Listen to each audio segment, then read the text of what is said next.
What's going on, guys? So today we're talking about a wee knife. All right, this one is the Sentinel, the Smooth Sentinel, more specifically. This is a beautiful, beautiful knife. I mean, it's just, I've been impressed with Wii as a whole since they first hit the scene. And of course, they're cheaper branding the Civivi stuff. I do have a couple more Civivi knives that you guys will see in the future. One particular one I've been using a ton, which you'll probably see soon. But Wii is just, it's phenomenal. It really is a great example of good quality knives coming out of China. And, you know, me getting into the knife scene in probably the early 90s, Chinese knives were not known to have great quality. It was just one of those things. It was the cheaper stuff. They were mass produced, very low quality, and times have certainly changed. So this is a fantastic example of what they have to offer. This one is more on the medium size, all right? So of course, you know, depending on the size of your hands, you might love or hate a knife. If you have huge hands and the knife's too small, even if it's the best knife in the world, it's just not gonna work for you. And then vice versa. If you have a huge old knife and tiny little hands, maybe it doesn't work out for you either. But for my hands, I wear an XL size glove and it's been fantastic. I do get a full 4-finger grip on this if I kind of choke up a little bit all the way to the flipper tab, which works like a little bit of a guard. But generally speaking, when using it, I will get kind of a 3.5-finger grip. It is very smooth, all right, on the back here. It's very well finished, but there is a little run of jimping on the back of the blade. All right, I have, you know, use the pointer finger to cut like this sometimes. It does not move at all. The thumb does lock in, which is very nice. Let me give you a quick shot of that. All right, so it is very purposeful jimping. Sometimes jimping looks nice and it really has no grip at all. Or worse than being totally smooth, in my opinion, is jimping that's too aggressive. But this is perfect, all right? But as I'm in close here, take a look at these very cool scales. They call these natural G10 scales. They're nestled inside of a titanium frame. There's a titanium frame lock, as you can see. I know this to be jade G10. So they're saying natural, but we all know it's somewhat translucent, and it's a beautiful kind of a little bit of a green color. I mean, very similar to jade, if you can imagine, but a little lighter, I guess, than regular jade, which is more of a green color. But it is absolutely beautiful. You can see presentation side pivot has their logo on there.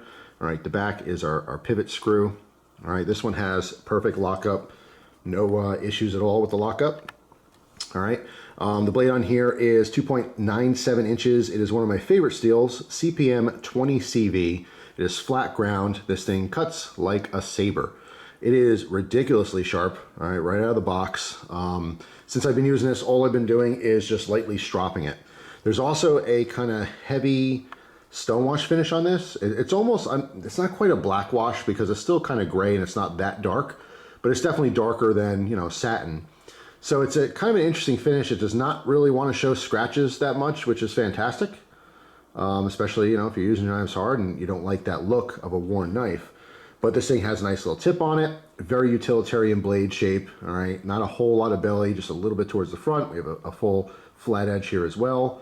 It's just nice. It's very versatile, all right? This is something that everyone can, you know, use and be happy with, as opposed to some of the more extreme blades that are cool looking, but some people don't find them to be, you know, as useful as something that's a little more generic like this.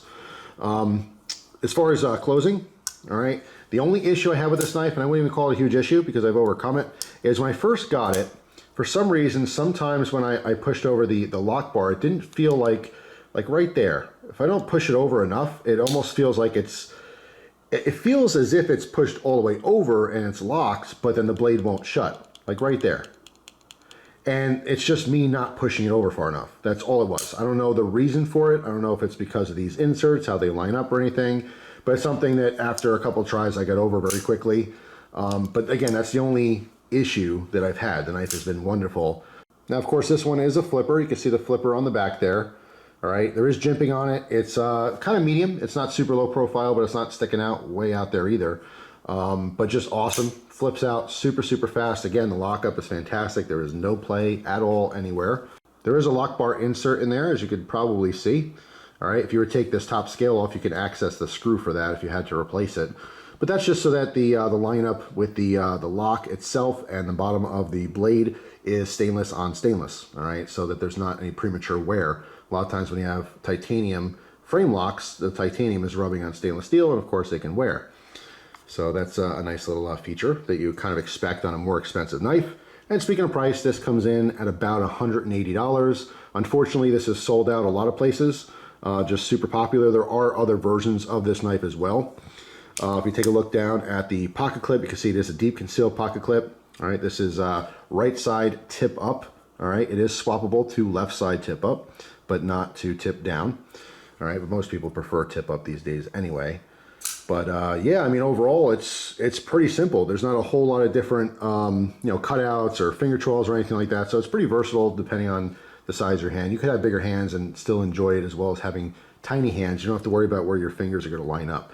Oftentimes, some of the most comfortable knives are the ones that have all kinds of crazy cutouts, but then it's specific to a certain type of hand. And depending on where your fingers land, it could end up being uncomfortable. All right, so here's another close-up of it.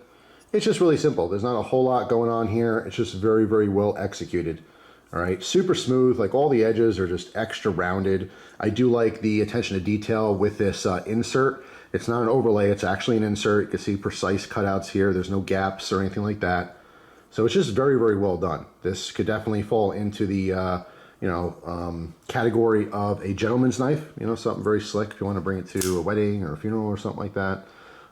Just really, really cool. I did save the box here so I could show you the packaging. People are generally buying a little bit more expensive knives. You tend to keep your packaging, unlike myself.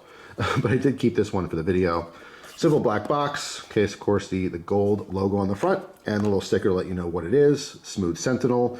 The stock number model number is WE20043-2. Gray titanium handle with natural G10 inlay. Gray stonewash CPM 20CV blade frame lock, and of course made in China. So open this up.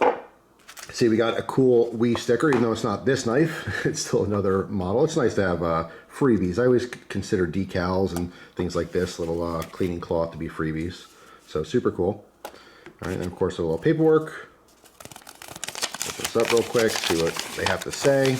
We have our maintenance and our warranty. Of course, you can pause there and there if you want to read that. It's just a nice design, and it's very well executed. It's not the most unique knife in the world. It's pretty simple. It's very straightforward, medium to small, higher quality Chinese-made knife. But like I said, I mean, it could work as an EDC every single day, or it could be something that you just break out on special occasions. I think the price is right. The CPM 20CV is just amazing. It is probably my favorite steel. It's hard for me to say that because there's so many good ones, but it is 100% in my top 3, like, no matter what, because I've had just amazing experience with CPM 20CV. It is hard to sharpen. I will definitely say that. Just like most, if not all, the premium steels, if you don't have some, experience with sharpening, you're probably going to get frustrated and not realize how long it may take. It is a very hard steel. That's why it has that great edge retention. It's phenomenal. I'm a huge fan. But I will put that caveat on there. If you're not used to sharpening your knives, you get one of these knives and you use it all the time, and you let it get really dull, it will be difficult if you're trying to put it on an edge, for the first time or something. But other than that, just fantastic. So huge fan. So let me know down in the comment section if you have a Sentinel. Like I said, there's probably 5 or 6 different versions of this knife if you didn't like the look of the natural, or what we call Jade G10. I think it's cool. I think it's really nice. In fact, I have one of the Civivi models, which you'll see, which has the same scales, or at least the same style. So that's it for now. Thanks for watching, guys. Hope you have an awesome day. Let me know your opinions on WE knives, if you've had them, if you liked them or didn't like them.